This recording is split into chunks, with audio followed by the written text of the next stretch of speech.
I know it's like the #1 question on people's minds. Hi guys, welcome back to my channel. I don't think I've done a video like this since college. Like, I'm not even kidding, because normally if I'm doing a chatty, get ready with me where we catch up and talk, I just include that in a vlog. But I realized, like, I feel like we need a huge catch up because, first of all, there are definitely some questions I've been avoiding. I just see a lot of recurring themes in my DMs, and I just feel like we should just talk about all of it. And I know that if I incorporate this into a vlog, it's just going to be the whole vlog. So let's just do it. Let's just get ready together. Maybe you could grab a cup of tea, a cup of coffee, maybe get ready for your day as well. And let's just chat. So I asked you guys on Instagram, well, it's funny. I asked you guys on Instagram, what do you want to know? The biggest thing in my life currently, which I'm not going to talk about in this video because we've had enough puppy content, is that I'm getting a puppy, but no one knows that yet. This video is going out a few weeks after I film it just because of obligations with sponsorships and my schedule and my calendar. But as of now, I mean, it's pretty much a done deal that I'm getting a little pup. So that's very exciting. But yeah, you guys obviously already know that, hopefully, as long as everything goes according to plan. But I mean, I feel like let's just get into like literally the most common question in my DMs, in my inbox. It comes in comments on Instagram, on YouTube. It's what everyone has wanted to know pretty much since the second Zach and I got married. When are the kids? And actually, someone even asked, Sweet Avery, on a scale of 1 through 1,000, how many of these questions are asking when you'll have kids? 90% of them probably. It makes sense. People want to know. I mean, it made sense when Zach and I started dating. When's he going to propose? When we got engaged, when's the wedding? As soon as the wedding hits, when are you having kids? It's natural that people would want to know. It's just very complicated for us. And I think people are expecting like, oh my gosh, they're going to have kids right away. Like, that's normal. That's natural. I mean, guys, I watch YouTubers who were like 20 and 21 and having kids. And I'm like, I like didn't even know what life was at 20 and 21. Good for them. Like, they're so mature, far more mature than I ever was. But the answer is it's very complicated for us because I feel like this year is going to be all about figuring out our health. Zach and I have both had just a lot of health complications last year, which sucked. However, we're both very blessed and lucky. Like, it wasn't anything crazy. But to be honest, it's not like on the tops of our minds right now, just because step one is making sure I'm healthy, seeing if I can have kids. Another question, or I got many questions, and I know I haven't been talking about this on the vlogs as much. My PCOS diagnosis, how's it going? Have I gotten a period again? My gynecologist warned me, like, I was so excited when I finally got a period for the first time in so many months. She did say, like, it might not, like, this is great, but don't be upset if, like, it doesn't go 100% back to normal right away. And it hasn't, which definitely sucks. And so, I mean, put 2 and 2 together. If you're not getting your period, you can't have kids. But, like, we're working on it, and I definitely, like, trust timing and all of that. And also, I have thought about the fact, like, not everyone can have kids. That is just like the cold hard truth. And but here's the thing. I say you can't have kids. Everyone can have kids.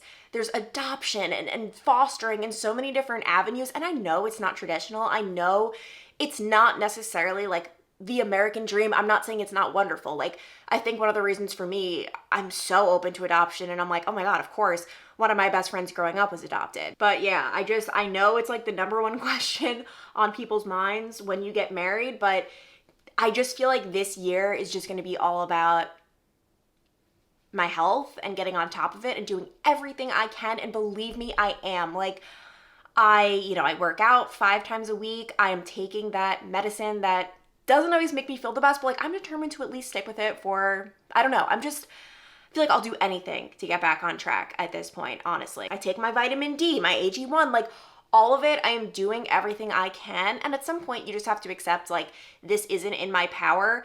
It kind of felt like a slap in the face when I was diagnosed with PCOS, which at the end of the day, I was honestly grateful. If you remember, like, I think because there was that health scare, when I found out I was diagnosed with PCOS, I was like, oh my gosh, thank God.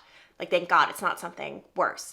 For those of you who don't know, it's polycystic ovarian syndrome. Basically, it means I have problems with my ovaries. I have problems getting a period, specifically for me. So yeah, I mean, to answer your question, I absolutely want kids in the future, like 100%. I can't imagine my life not having kids. I just feel like I've always been such a teacher. Like, when I first started my YouTube channel, by the way, it wasn't this. I originally wanted to start a YouTube channel teaching people grammar. I was in 7th grade. What was I possibly going to teach? But I wanted to teach everyone grammar, and I always wanted to be a teacher growing up. And then eventually I started teaching people about makeup on here, which hopefully you didn't take my advice back then. But I've always loved teaching, and like the most satisfying thing in the world would be teaching your kids. It is definitely something I want. And oh, another question I did get talked about infertility. Would I consider IVF? And the answer is yes. Now, it's costly though. Like, it's not just, oh, I'm going to do IVF and life is great. It's a lot of money. In case you're curious, because I certainly was, a single cycle of IVF can range from $15,000 to $30,000. Like, that is crazy. And the worst part is, it's so much money and there's no guarantee that it is going to work. Like, you could drop all that money and then that cycle doesn't work, and then you have to drop a whole other bit of money. Like, it's a very expensive thing. So that is definitely a consideration, but honestly, it's just more motivation to save money. But yes, I would go down that route. I know it's not an easy one. It's not at all. But if it would give me the possibility of having a child, yes, I would do that. I will say we are not in some sort of crazy rush. Like, it's not something I would do this year, probably, I don't even know, maybe not even next year. Like, we're really not in a rush at all to have kids. Like, we want them, but we both just know it might be a little farther down the road, honestly, than we want. But there is just no rush. Not to mention, I honestly met Zach and got married earlier than I ever thought. I always just thought I would be one of those people who got married in their 30s. I thought I would meet my future husband much later in life, not at 22 years old. Like, that was the biggest plot twist of my life, meeting Zach. Shout out to his mom for introducing us. And so, to be honest, I always assumed I would actually be an older mother. Not crazy old or anything, but I definitely never, ever had plans to be a young mom at all. Like, it just wasn't even like a desire for me. I always knew I wanted kids in the future, but just, yeah. Moving on, how did your brother end up in Cincinnati? Did he move there to be closer to you? And yeah, it was pretty random, but my brother, obviously we both grew up in New York, then he moved to North Carolina to join the Marine Corps. When he got out of the Marine Corps, he stayed in Wilmington, North Carolina, broke up with his girlfriend, and there was just no reason for him to be there. He wasn't near family. He obviously didn't have his girlfriend anymore. And he visited me like a few years ago. This was before COVID. And I said, like, why the heck not move to Cincinnati? At least you'll be close to me. Why not like a new adventure? And he did, which was crazy. And now I can't imagine not having him here. What was it like moving to a brand new city solo post-grad? Did you save money? For how long? As you guys know, right after college graduation, I packed up my bags, like literally just 2 suitcases full of clothes, and moved to Dayton, Ohio, not knowing a soul. And that was obviously a pretty scary. I did have savings in my bank account. I wasn't necessarily saving specifically for the move. I just, in college, of course, I was just always focused on saving. Like, it's just great to have money. I've just always had that mindset. But I do have to say, like, when my mom, so basically I didn't even have a debit card. Or no, did I have it? No, I didn't have a debit card because I just switched banks. So my mom had to spot me for furniture shopping, like whenever I was buying like my bed set, all of that.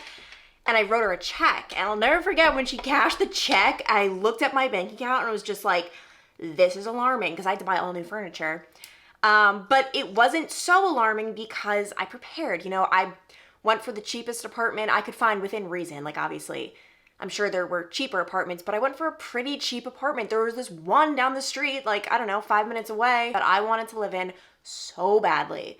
But it was like $300 extra a month, and I wasn't making a lot of money with my job, didn't have a lot in savings, and I just knew, like, I would rather live in this not as nice apartment with like peace of mind. I'm not going into debt over this, than like, oh my gosh, look at me in my ritzy apartment and I'm house poor. So I just lived super frugally and I saved up, and honestly, moving for work was really key for me. Like, that's how I made friends. I really, really lucked out with that. Honestly, even dating, when I dabbled in dating before I met Zach in Dayton, every single person I went on a date with, I met through work. Like, even if it was because, like, I remember one person I met, like, I was out with my work friends and it was one of their friends. Like, every single thing happened through work. So yeah, and I was also just so lucky that the humans I met were just the nicest people ever, and I just clicked with them also. Like, they were like my people. So I loved that, and I always say if you're moving to a new city, moving to a new place, all you have to do is make one friend, because that friend knows 10 people, and like, it snowballs. You just have to make one friend. Don't feel like, oh my gosh, I have to make a whole clique. No, no, no, no. Just one friend. That's all you need. You're so great at being neutral, open-minded about opinions you may not agree with. How? I have to say, and I think you can work on it, but I really think this is like an innate thing that you either have or you don't, because, for example, my brother and my dad would 100% not be friends with someone based on their political beliefs, anything like that. For me, the way I look at it, I'm a human who has certain experiences. I can't judge someone who believes a certain way because of the experiences that that person had. And you might be like, but this, but that. I just don't. And like, I'm not even trying to preach. Like, it's fine if you do. I literally just can't bring myself to do it. Like, someone could sit before me and say, I did this horrible thing, that horrible thing, that horrible thing. And I would find a way to like, be like, okay, but like, this is why. And like, we can work this out. I don't know. I feel like people underestimate the power of an upbringing and how different our lives are. And of course, we're not going to have the same opinions. Like, you could be Republican, independent, Democrat. It just doesn't, like, it's not that it doesn't matter to me. It's just, why would I judge you for it? I saw someone also asked about hate and dealing with hate online because she's thinking about starting a YouTube channel. She actually asked me not to put her question on with her name. But honestly, you need to ask yourself, is there anything someone can say that would truly hurt me? And what is that? Because for me, the answer is nothing. Like, there's just nothing. Like, for example, if Zach were to come up to me and say, like, you are an awful person and I hate you, I would cry for 3 days. Okay? Because that's someone who means a lot to me. But if a stranger says, you're this, you're that, da da da da, nothing can cut deep just because, I don't know. Maybe it's because I've been doing this for so long. It just rolls right off. What is it? Like, rolls right off my back or so? I don't even know. So you really do need to look at it like that. But before you get into it, I would take inventory and be like, is there something that could really hurt me, and how will I deal with it if it happens? Like, kind of prepare yourself. One thing that has just never bothered me is if anyone says anything about my relationship with Zach. Like, if they say, he hates her, she hates him, she's so mean to him, he's so mean to her, we get all different sides of comments. When I say it has never bothered me for a second, because I'm secure in my relationship. Like, I don't care what a stranger thinks. Like, you only see however much online. And I'll never forget, on, what was it, The Real Housewives of Beverly Hills, there were rumors that Kyle Richards' husband, Mauricio, was cheating on her. And she went crazy about this. Like, I don't remember the specifics, but I just remember thinking, like, oh my gosh, like, he's cheating on her. Because why would she care? Like, if someone messaged me and they were like, Zach is cheating on you. And I mean, unless, like, you know, if they sent me a video of it, I'd be like, oh my gosh. But otherwise, like, Zach hates you, Zach's cheating, whatever it is, I'd just be like, I don't care because it's not true. Like, as long as I know it's not true, I just don't care. Like, I can't even pretend to care. I can't even, like, bring myself to care. It just doesn't matter. It's irrelevant. And honestly, I don't even fault people for, like, making mean comments, because I always just think, and I don't mean this to be mean, but, like, there's probably something maybe not great going on in their life. Like, if you're leaving a mean comment, like, when you really think about it, something is not good happening in their life, and maybe it's not their fault. Like, I think one of the reasons I wouldn't leave a mean comment on someone's video is because I'm so blessed. And, like, I have had a wonderful life, a wonderful upbringing. Maybe someone, you know, their parents are sick, or, like, you just never know what would lead someone to do such a thing.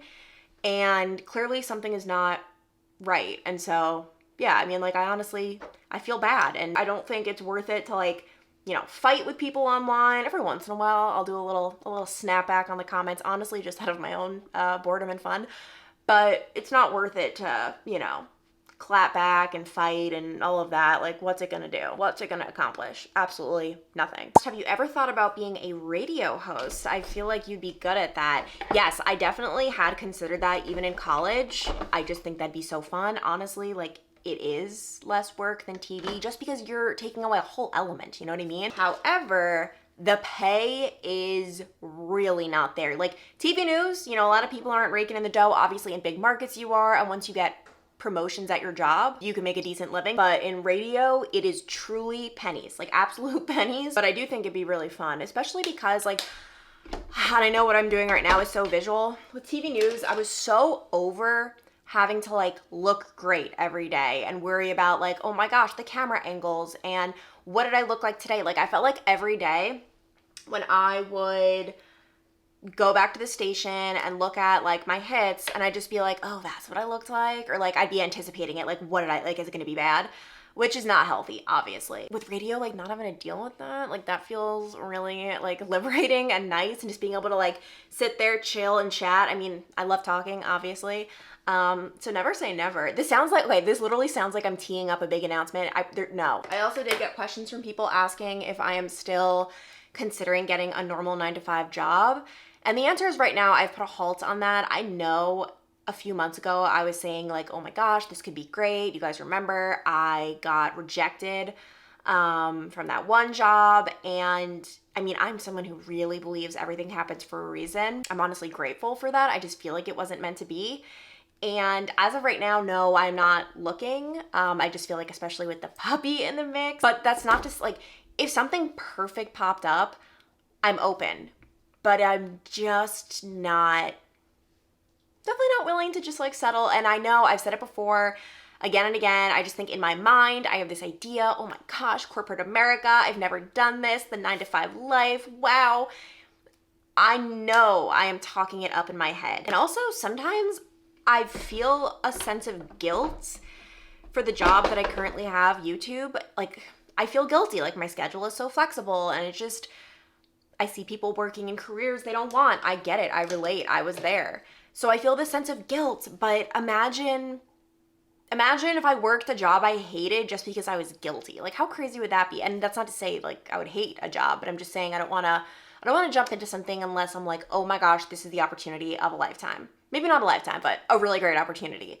So yeah, I do not know what the future has in store with that. Obviously, I will keep you guys posted, but as of right now, I honestly have not, like, because I'll check like LinkedIn and Indeed. I have not checked those sites since 2023. So definitely like not actively looking at all. I am about to do my hair. I will be back to my regularly scheduled vlog programming next video. I do think it's fun to switch things up though every once in a while. So I hope you guys enjoyed this. Hope you guys enjoyed getting to catch up with me. And as always, if you relate to anything I have said, leave a comment below. I love continuing this conversation with you guys in the comments and like really just hearing from you, because hearing your guys' story, your guys' experiences have helped me so much. So yeah, I love you guys so much. I'll talk to you later.